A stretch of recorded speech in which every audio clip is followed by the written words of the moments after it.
12월 12일 화요일 아침입니다. 오늘도 변함없는 하나님의 은혜를 누리는 복된 하루가 되시기를 주님의 이름으로 축원드립니다. 잠언 23장 17절에서 18절 말씀 함께 읽도록 하겠습니다. 내 마음으로 죄인의 형통을 부러워하지 말고 항상 여호와를 경외하라. 정령이 내 장래가 있겠고 내 소망이 끊어지지 아니하리라. 아멘. 하나님께서는 의인에게 선을 행하실 것이다 라고 우리는 기대할 때가 많습니다. 그런데요, 하나님 보시기에 하나님을 기쁘시게 하는 사람인 것처럼 보이는데, 그러한 사람들이 잘 되지 않는, 사람들에게 인정받지 못하고 사랑받지 못하고, 또 때로는 물질의 풍성함 가운데 여유 있는 삶을 살아가지 못하는 그런 모습들을 보게 될 때가 있습니다. 오히려 하나님을 잘 섬기지 않고 나쁜 일을 하는 사람들, 남을 속인 사람들, 교회에도 잘 나오지 않고 예배도 잘 드리지 않는 사람들이 오히려 더 잘 사는 그런 모습들을 보게 되지요. 그럴 때마다 우리는 왜 이 세상에서 악한 사람들이 형통할까? 하나님을 잘 섬기는 사람은 참 힘들게 살아가는데 왜 저렇게 악한 사람들은 저렇게 잘 되는 것일까 생각하면서 부러워할 때가 있습니다. 그러다 보면 정말 나는 잘 살고 있는 것인가, 이대로 가도 되는 것인가 라는 생각을 하면서 지난날 하나님 앞에 열심히 살아왔던 그러한 삶들이 때로는 부정되게 되기도 하고요, 또 후회로 다가올 때가 종종 있습니다. 그러한 상황에서 하나님께서는 우리에게 오늘 이 말씀을 하시는 것 같습니다. 죄인의 형통함을 부러워하지 말라. 여호와 하나님을 경외하라. 그러면 장래가 있고 소망이 끊어지지 않는다.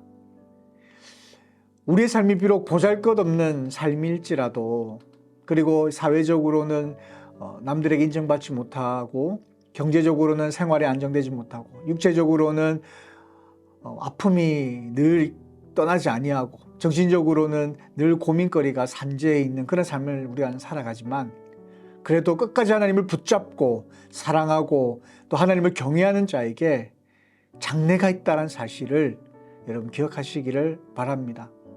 당장 눈앞에 우리가 처해 있는, 막닿아 있는 현실은 마치 소망이 끊어진 것처럼 보일지라도 결코 소망이 끊어지지 않는다는 사실을 오늘 하나님께서 우리에게 주신 이 약속의 말씀으로 붙들고 붙잡고 승리하시기를 바랍니다. 하나님을 경외할 때 우리는 참 소망이 있는 삶을 살아가게 되는 것입니다. 제가 읽었던 어떤 예화 중에 이런 이야기가 있습니다. 스코틀랜드의 한 가난한 가정에서 형과 동생이 태어났습니다. 형은 캐나다로 건너가서 엄청난 부자가 되어서 모든 영화를 누리며 살았다고 합니다. 그런데 동생은 아프리카에서 거의 한 30년 이상을 복음을 전파하며 의술을 가르쳤다고 하죠. 그 동생의 이름이 바로 데이빗 리빙스턴입니다. 위대한 선교사입니다. 그는 하나님의 종으로 크게 쓰임받다가 거의 사람의 발길이 닿지 않는 아프리카의 오지에서 조용히 하나님의 부르심을 받았습니다. 이 형과 동생의 삶을 우리가 바라볼 때에 여러분 어떤 삶이 부러우십니까? 엄청난 부자가 되었고 모든 영화를 누리며 살았던 그의 형이 있지만 우리는 그 형의 이름이 무엇인지 알지 못합니다.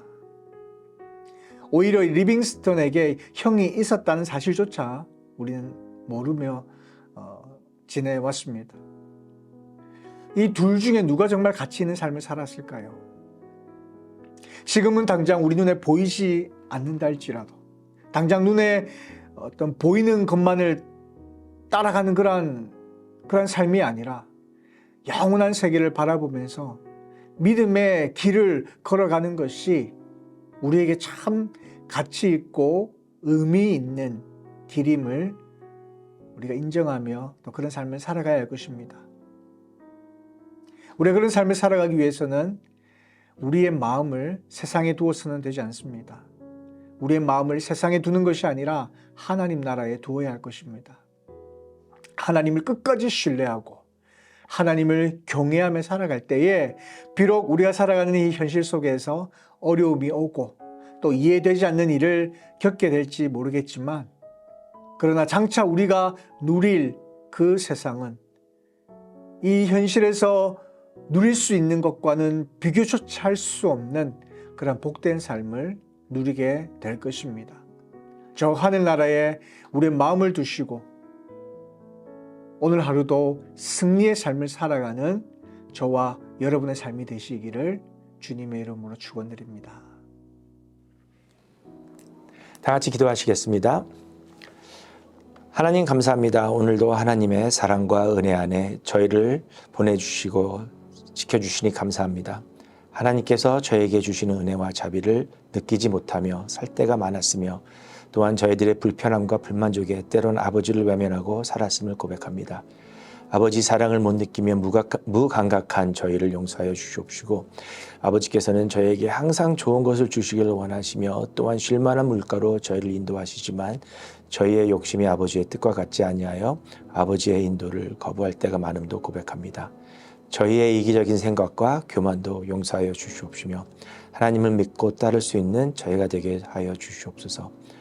하나님, 저희 빛내리 교회를 지켜주시옵소서. 먼저 담임 목사님에게 건강과 지혜를 더욱 허락하여 주시며 주님을 위해 일하실 때 실망과 자질이 없게 하시고 주님께서 주시는 큰 은혜를 저희와 나누는 목사님이 되게 하여 주시옵소서. 또한 저희 교회에 계신 많은 교육자들에게도 주님께서 동일한 은혜를 허락하시사 그들이 주님을 진정으로 사랑하며 주님을 위해 충성되게 일하는 교육자가 되게 하여 주시옵소서. 이번에 하나님의 은혜로 교회 일꾼들을 주셨습니다. 그들이 다른 직분자들과 잘 적응하게 하며 화목하여 교인들에게 진정한 섬김의 자세를 실천하는 일꾼들로 만들어 주시옵소서. 그래서 모든 교회 일꾼들이 하나님을 위해 충성하며 주님을 의지하여 자신을 희생하는 것을 온 교인이 보고 전 교인이 본받게 하여 주시옵소서. 서로 사랑하라, 서로를 더 낫게 여기라 하신 주님의 말씀을 실천하는 직분자들이 되게 하여 주시옵소서. 같은 마음으로 교육자와 직분자들이 하나가 되어 하나님께 나아가며 교회를 이끌어갈 때에 주님께서 빛내리 교회에 크신 은혜와 능력과 역사가 있을지를 믿습니다. 주님께서 저에게 건축이란 큰 사명을 주셨습니다. 주님께서 주신 이 비전은 우리의 힘으로 할 수 없습니다. 저희가 잘 감당할 수 있도록 능력과 믿음을 허락하여 주시옵시고, 그러기 위해서 하나님 저희가 하나가 되게 하옵소서. 우리를 하나로 묶어 주시옵소서. 서로 다른 생각과 배경이 있지만 하나님을 사랑하는 마음과 주님의 은혜에 감사하는 마음, 서로 주 안에서 한 형제 자매라는 것을 잊지 않게 하여 주고, 서로를 더욱 낮게 여기며 자신을 겸손히 낮추며 서로를 이해하며 위로하는 빛내리 교육자들, 직분자들, 교인들 되게 하여 주시옵소서. 그래서 우리가 뒤돌아볼 때 오직 주님의 발자국만 보이며 저희는 서로 사랑하며 순종한 것만 기억하게 하옵소서. 십자가의 고난을 받기 앞에서도 우리를 위해 기도하시며 우리가 서로 사랑하며 서로가 하나 되기를 기도하신 하나님, 저희가 하나 되도록 하여 주시옵소서. 저희 교회에 많은 부서들이 있습니다. 또한 저희 교회에 하는 많은 사업들이 있습니다. 이 모든 것들이 하나님의 은혜 안에 있게 하옵소서. 매일매일 하나님의 은혜와 자비를 체험하며 느끼는 저희가 되게 하여 주시옵소서. 오늘도 우리를 사랑하며 우리를 응원해 주시는 예수님의 이름으로 기도드렸습니다. 아멘.